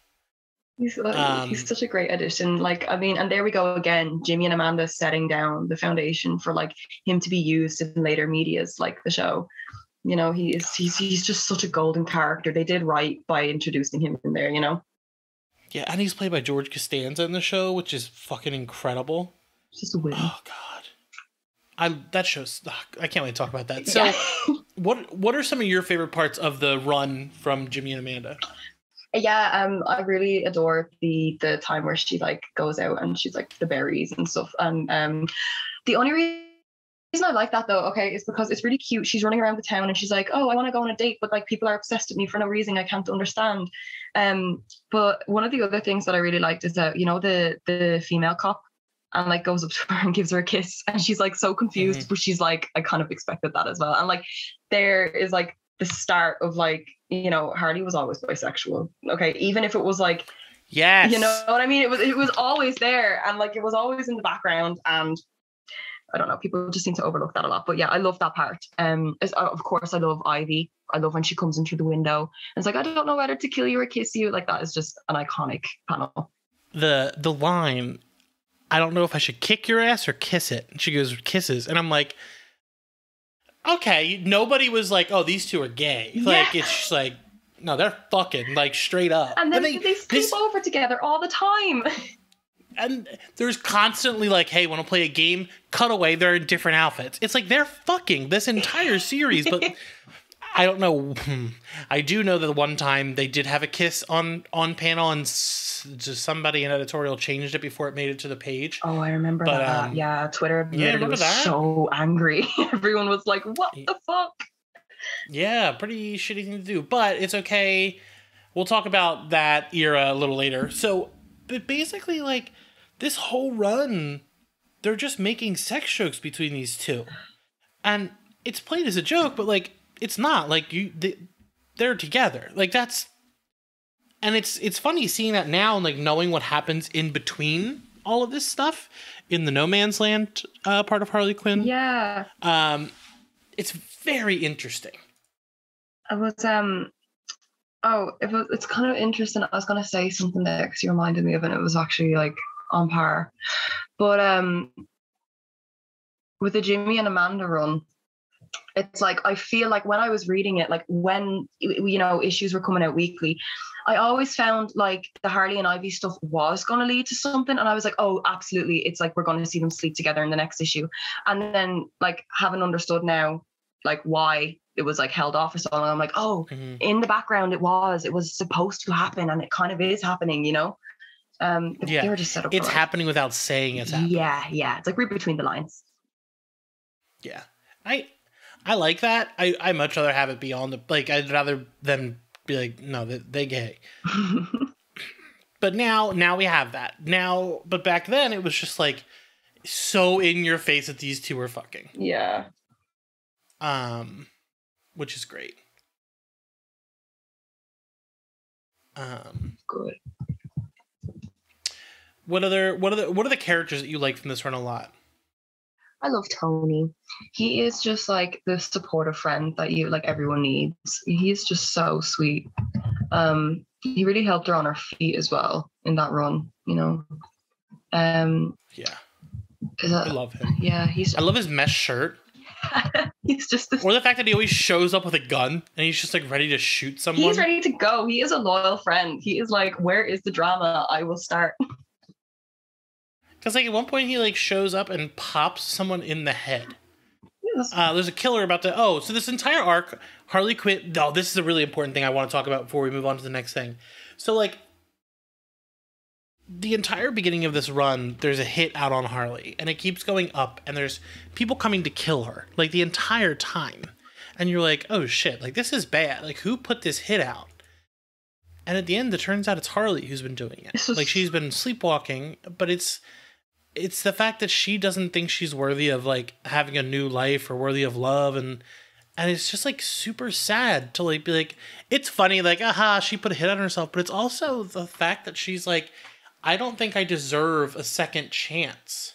Yeah, like subconsciously, she's like, okay, well, I mean, I'll take this away from myself rather than giving myself an actual fair shot of like moving on. It's actually really traumatic. And, you know, her girlfriend, Poison Ivy, helps her figure it out. Yeah, she's always there when she needs her. It's actually really sweet. Are there any other things you wanted to talk about with this run before we get into the show a little bit? I mean, no, I just essentially like recap again, like Jimmy and Amanda are like basically the blueprint for like the Harley we know today. Yeah. Even with that hit, you know, I mean, okay, it's not exactly what happened in Birds of Prey, but I mean, there's still people out together, you know, and they want to kill her. And she's like completely lack of confidence. She's like, oh, okay, maybe I'm not cut out for this single life, you know? Yeah, 100. Jimmy and Amanda are the ones who made Harley Quinn what she is. Like, she was super popular before, but like after the switch flipped, there you go. That's what people say. Yeah. It was like Harley Quinn's on another level now. Absolutely. I think she's a household name now too. She's like up at the point of like one of DC's, like she's one of their pillars. You've got Batman. People call her the fourth pillar. So you got Batman, Wonder Woman, Superman, and then Harley Quinn, because like she's the one that is everywhere. She's literally boomed. Like she's taken the world by storm. With that, let's talk about the show. Oh my god, this is just like so exciting. The show.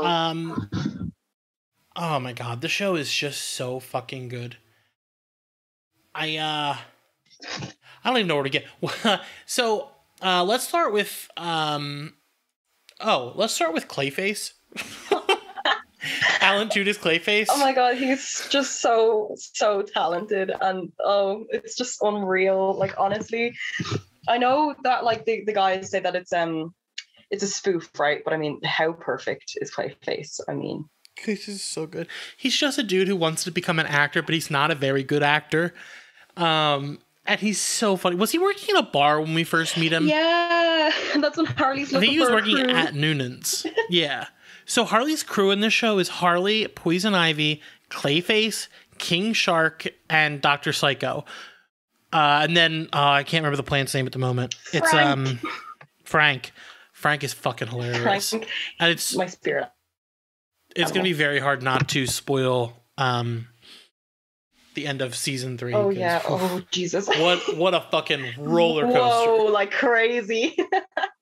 But so the only way I can describe this crew is a bunch of fucking idiots. They're so funny. Like King Shark and Clayface are so good together, because King Shark is like a really nice guy. Like he's like trying to figure his shit out. He's like supposed to be king of the ocean. Like Nanawe is actually an underwater god, and he's just like, I don't really want to be that. Yeah. And he's just like, God, I love him. I love this cast so much.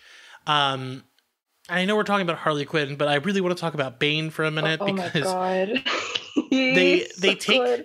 they take the Bane voice from like The Dark Knight Rises, and yeah, there is this one scene in season 2 when the League of Bad Guys is meeting to take over Gotham, and Two-Face has his own special chair, Mr. Freeze has a chair, Riddler has a chair, and then Bane, who's like 7 feet tall and built like a brick shithouse, is sitting in a folding chair. He's like, this chair is too goddamn small.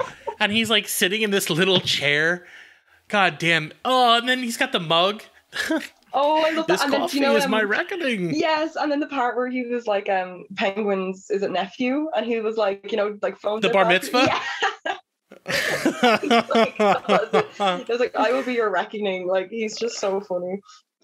I'm trying to remember what the mug, because you can buy the mug. The mug is purchasable. You can get it. Oh, caffeine is my reckoning. He's like, oh my God.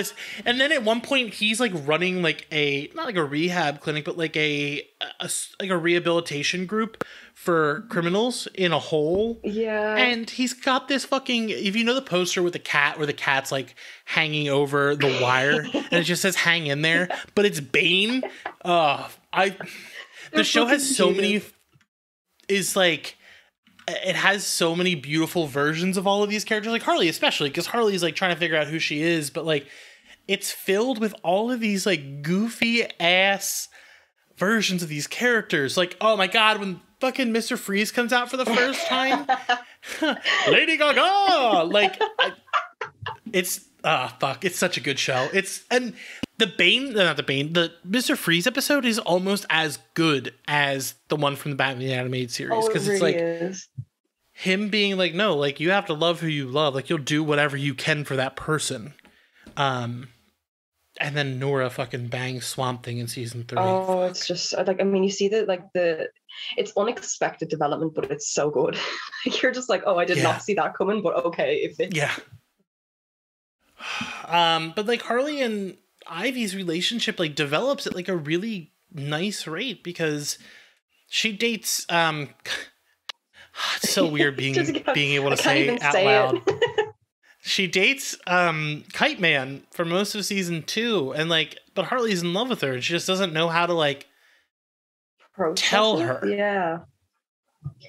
So it's like it's rough to see it all, and fuck, Kite Man's nemesis is Condiment King. Fuck, I love this show so much. There's just so much that, like, as I said, this is unexpected, but it works, you know. Oh, it's so good. And it like deals with trauma very well because like the first episode like deals with her fighting Joker, and it's like, fuck you, dude. Like, I'm gonna be my own person. Literally, yeah. Like it goes through so much as well. Like as you said there, like it deals with like emotional trauma and stuff. I mean, it even shows how Harley deals with like rejection. Like she's really sensitive to that when Ivy's like, I don't think I can trust you enough to like actually commit to you. Mm-hmm. And it ruins her. And instead of dealing with it healthily, she's like, fuck it, I'm going to be a female fury and I'm just going to rain hell on all of Gotham. Oh my god, I forgot that Granny Goodness was in this show. Yeah. I'm a big Granny Goodness guy. I don't know if that's I'm really into Amanda Waller and Granny Goodness. I don't know if that's something about me or... I love Amanda Waller. She is a queen, even though she's a bitch. She's a queen bitch. She's the fucking best. Have you read the original Suicide Squad run? Not all of them. I have like 2 of them. It's very fucking good. She's a very, very good. Yeah, God. Oh, she's great in this too. The one episode she's in of Harley Quinn. Her little, yeah. I honestly did think, and I'm kind of hoping that she comes back for more. I hope so. I hope. Well, I mean, we're getting season 4, luckily. So, yes. Despite all the bad stuff that's happening with HBO and all that stuff, we're still getting more Harley Quinn. So at least we got that. I mean, look, at least we have another chance of seeing her again. Yeah. I'm trying to think what else I really want to... All of Harley Quinn is such a fucking phenomenal... Just... I don't even know how to describe it. It is euphoric to watch that show because like there's so many little characters who show up and you're like, holy shit. But then it's like, you're also getting this nuanced story about love and acceptance and trying to find out who you are and how you balance that with the person you love and like how you can like both be yourselves and support each other while still maintaining your own identity without giving too much of the other person you. Yeah. I think season 3 does a great job of like exploring that, you know, like, okay, you know, figuring out something with someone, but try not to lose yourself completely to that person. And so you're much closer to the community. Oh yeah. Than I am for Harley Quinn. What was it like when the kiss happened? Oh my god! Like I was at the time in like a good few group chats, and when I tell you there was just like explosions, it was just insane. But it was also like a relief as well for people who were chasing that for the characters for so long. They were like, finally it happened. And it's like, you know, it was done where there was no like wall in the way. I mean, as we discussed earlier, like, you know, editors can be bastards at times and they can prevent really the true story for being told, you know? So I don't know. So I don't know if it was the editors or Warner at the time who did it. Like the best friend thing. Oh yeah, I hate that. So one day they decided to stop hinting them being together, and they're just like, oh no, they're best friends. So in like everything it says they're best friends for a while, and it like killed me inside because it's like, no, they're not. They're girlfriends. Like even if they broke up, like they were girlfriends. Yeah. So eventually not even until recently, like it wasn't until was it Stephanie's run? Yeah, I mean, really, I mean, you think about it, like she was so distant from Ivy in the Rebirth series. I mean, she even had like other relationships, like with that guy Mason and Booster Gold at one point. I mean, she was so pulled away from Ivy that I think only up until recently now they have actually just reconnected. Yeah, I think it was. So I think the first like real on-page kiss was in the not Gotham Knights, Urban Legends. Yeah. That would have been the freshest, like, yeah. Like, that was, like, one of the first, like, full-on times that we saw it. And, like, from there, it was like, no, we were girlfriends. Like, it was, like, straight up, like, hey, we were together. We're bisexual. We're, like, on page, no, like, tiptoeing around it. DC was like, all right, it's time. Like, then they started doing the Pride stuff. So they've gotten a lot better with their representation and, like, being open about it. So it's awesome to see. I mean, there's still so much work to be done. There's still so more they can do. Yeah, of course. But it's a start, right? You know. Yeah. And that brings us right into Stephanie's run. Because, like, that's where we find Harley. Like, even if... So, Poison Ivy at that time was split, right? Like, she was, like, two people. Yeah, Queen Ivy and then, like, the little bitch Ivy. Yeah. So, she's, like, two people. But it's more so... The beginning of Stephanie's run isn't about them. Like, they're on a break. Like, they're trying to figure their shit out. What it's about is her trying to make amends for the things that she has done. Yeah, it's a really interesting take, especially, like, the first page. I think it's just, like, it's straight after Punchline, like, slits her throat, right? And it's, like, she's just so, like, shook, I guess. She's just like, oh, crap, I actually need to do something about this, or else I really am going to end up dead.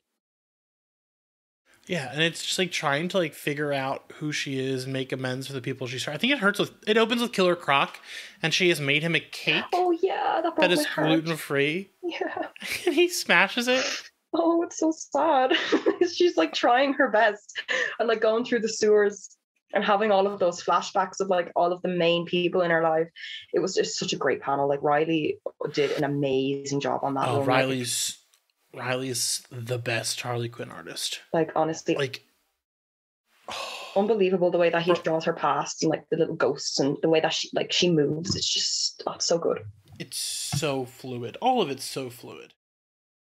Like, it's all just beautiful to like just sit there and watch. Yeah, just watch it unfold. I'm just thinking about like so the smile thing.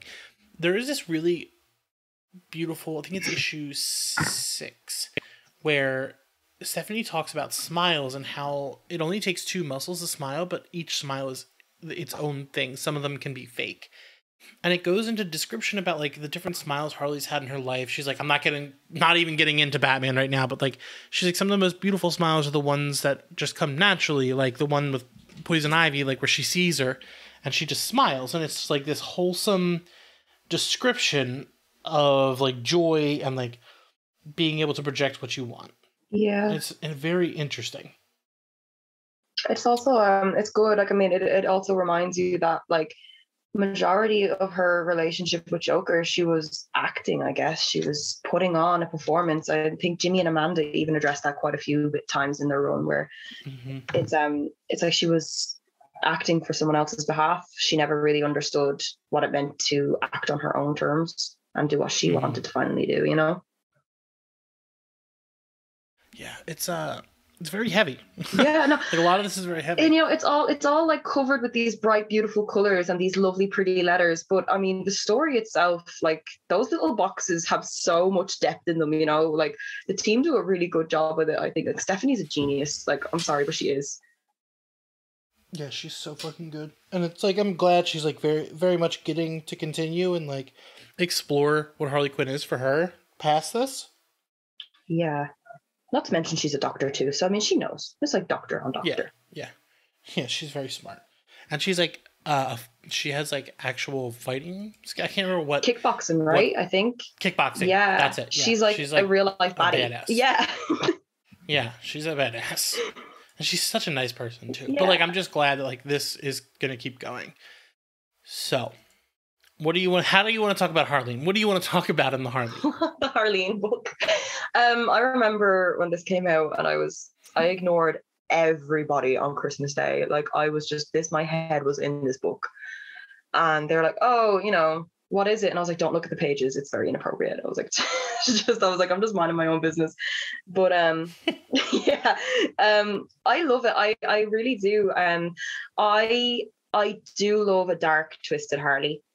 And I think Harleen does a really good job with that. Like, I am a sucker for when, I mean, it's probably not good, but like, I do like when Harley's struggling and when she's in one of those moods where she's like, I think I'm losing hope, or like, I think I'm going to go off the rails for a bit. And like, Harleen kind of captures that entirely. Like, it's the whole time she's so unsure of herself. She's just like, what's going on? But then she's also twisted, she's like, she has that kind of vanity in herself. Like, I mean, there's one particular panel where she's looking in the mirror and she's like, a streak of like kind of confidence comes through where she's like, oh, Joker didn't kill me because I'm too pretty. And it's like, you can see the monster starting to bubble up inside her. Like, she's devious, I mean, she loves the attention just as much as Joker does at times,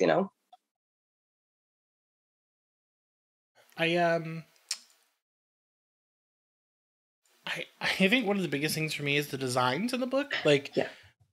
Cedric's, his Harley has such unique looks. Like, she has like 3 different costumes in this that you see in like flashbacks and illusions. The one she gets in the finale is so fucking cool. It's beautiful. But it's not even just that. Like, it's not even just a Harley book. It's a Harley book, but things are also told through the lens of Two-Face, because she and Harvey are both going through this horrific transformation at the same time, and she's seeing that there can be 2 versions of yourself. Like, she sees what Harvey becomes and like how Harvey falls from grace, and he was like this good dude, and she goes to Arkham to basically diagnose the corrosion of empathy through all these people who've been in the battlefield for so long. It's such an interesting concept, and I really like that it is explored a little bit throughout the story, and like how people come at her for it. Yeah. Like, Bruce wants it, so he's the one funding it, but then Harvey's like, no, I want it because I don't want Bruce to have it because he's just going to use it for something else.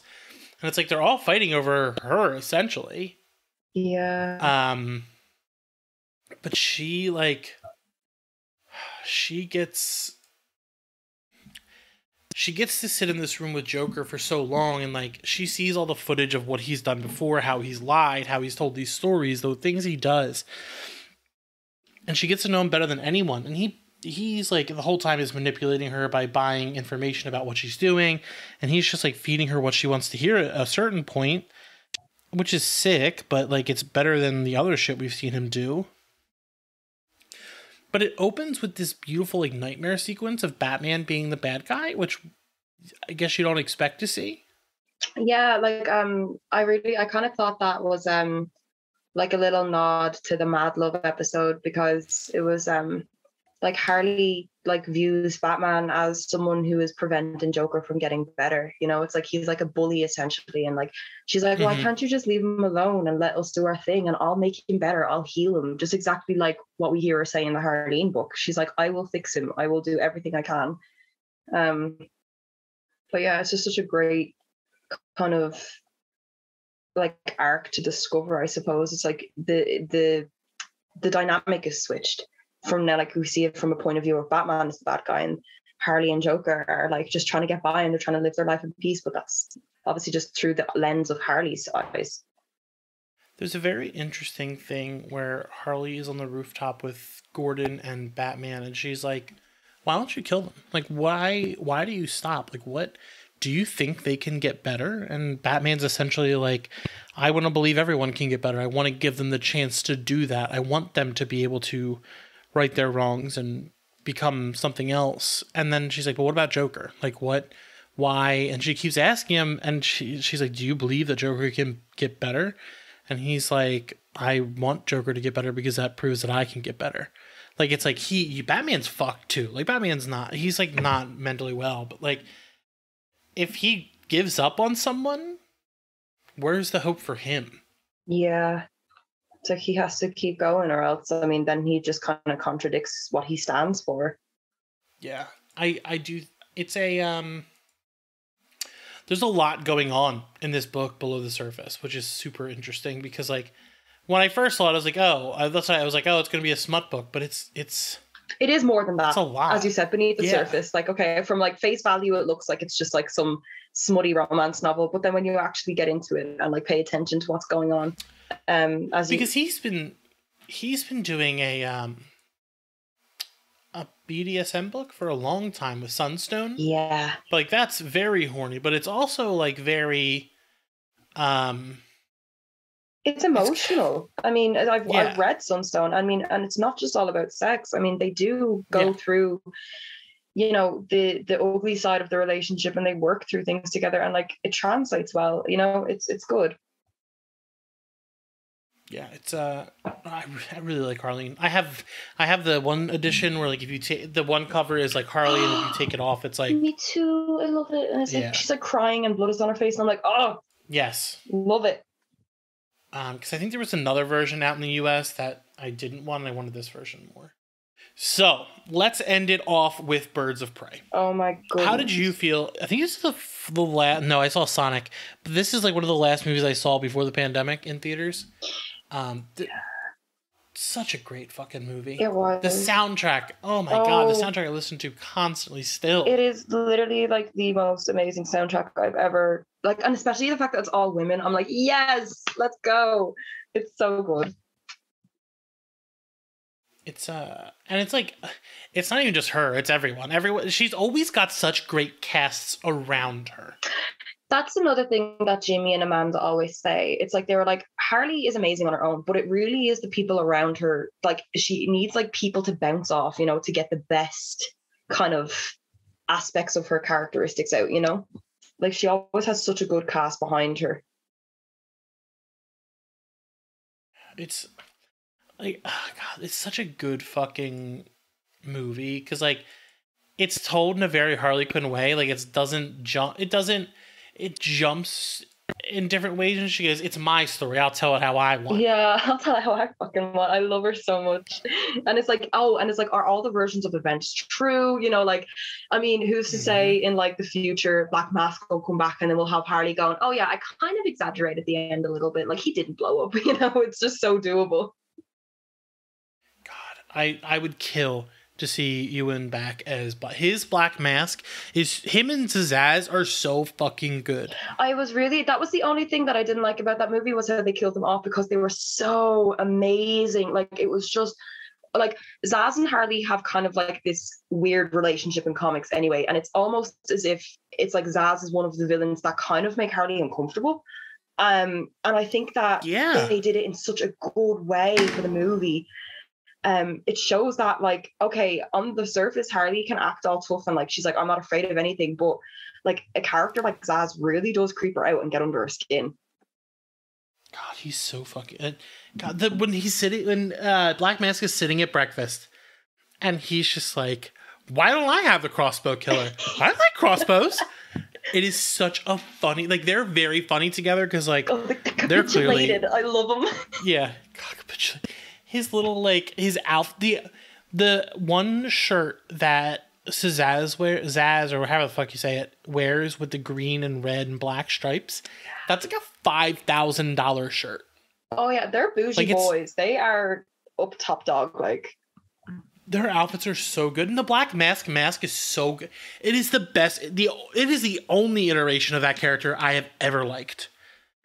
Yeah, because he's very flamboyant. Oh my god, when they're killing the people, when he's like torturing the head of the gang in the city, and he's like, "Oh, we'll let her live," and then she has a snot bubble, and he goes, "Ugh," and has her killed. Just because he's such a neat freak as well. Like, it's so funny. He murders people, but he just doesn't like mess. Like, or the part where he's having a fit and he's like, this diamond is my things. These are my things. And he just can't take a breath. Like, it's absolutely such a good adaptation of the character. He's just so dramatic. I love him. And Harley, like, gets to have her, she, like, is a mentor for the first time. Like, she mentors Cass Keen, who is a very different version of the character you know from comics, but she's just like, I think she's in a different space because she goes right back from this to from what we understand, to the Suicide Squad, and she's like very herself in that too. But I think we didn't say we're going to cover it, but we can, because like Harley has a really big moment in the Suicide Squad where the president or whatever is like talking about his evil plans, and Harley shoots him. Like, doesn't give him a second, she just shoots him in his heart. And she goes, I said I would never fall for red flags again. Fucking murders him. It is awesome. I love that. I think Margot is a wonderful version of Harley, and I hope we get to see her again. At least one more time. Yeah, you know, actually what you just said reminded me of the Suicide Squad, where she's like, I'm not taking any chances, I'm going to shoot this person. But she just fucking kills him. Yeah, she's like, I'm not taking any chances, goodbye. Margot does a stunning job. Like, okay, like I was really excited. I knew Margot from Wolf of Wall Street, and then when it was announced that she would play Harley, I was like, yes, the exact same accent. She's going to be amazing. And she surprised us all. She didn't do the same accent, but it worked. I mean, she brought her new kind of own thing to the character, and it really worked. I mean, look at Halloween in 2016. Like, she literally, I think, just like gave the character like a second lease of life. Like, she just blew it up even more. Oh, yeah. Even the first Suicide Squad, it's just like, the fucking, holy shit, the fucking first Suicide Squad, that costume, do you remember how many things you've seen with that? Like, yeah. I genuinely don't know how many times I've seen the everywhere Daddy's like, Little Monster shirt. I mean, I work across from a toy shop, and they literally had it in the window, and I was like, do you think that the kids should be walking by and seeing that? Yeah, it's Harley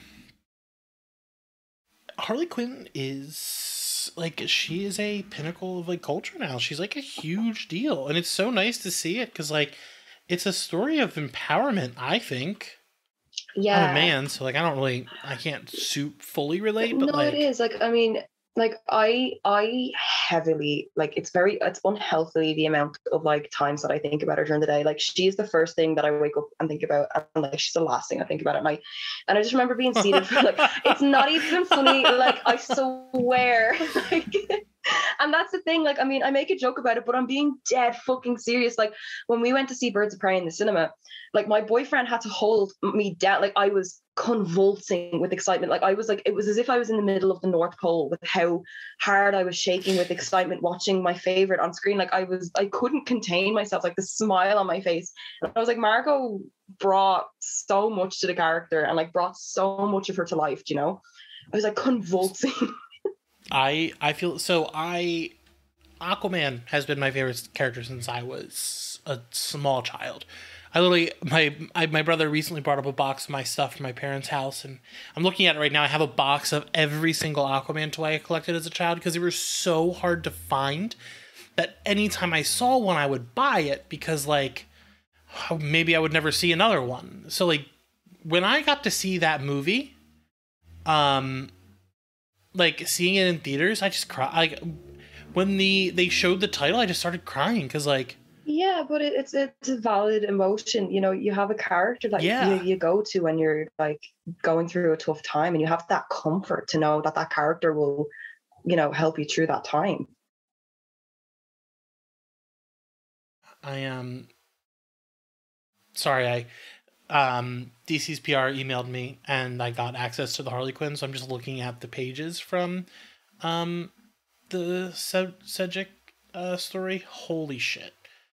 As soon as this call ends, I'm going to read this special because like I'm flipping through and oh my god, there's so much in here.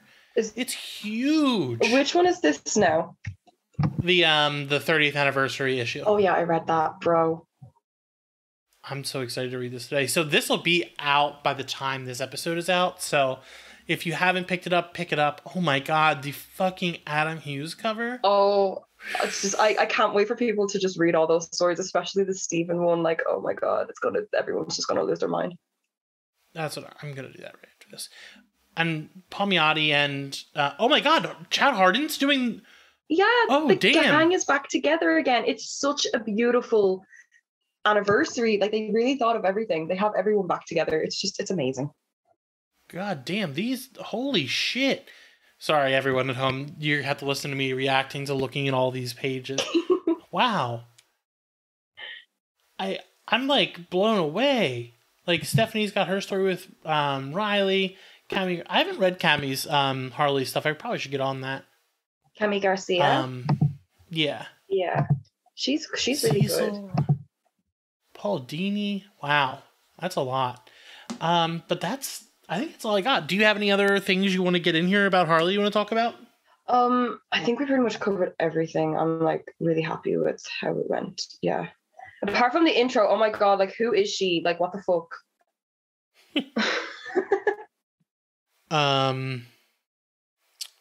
That's all I got. So, Violet, where can people find you if they want to see all of your Harley Quinn ramblings? At Violet Vex on Twitter. And that is mainly like, I mean, I'm Violet Vex on all social media like TikTok, Instagram and stuff, but you'll mainly catch me on Twitter screaming about this clown, so. You can find us at gatecrashers.fan, where we have wonderful reviews by Violet. You can find us on all social media at gatecrasherspod, and we will see you next week. Happy birthday, Harley. Yeah, happy birthday, baby. Thanks for making my day. She makes my day every day, honestly. Well, I'm so glad I had you here for this, so Thank I hope you. to see you again soon. Yes, and thank you for having me. It was such a lovely chat.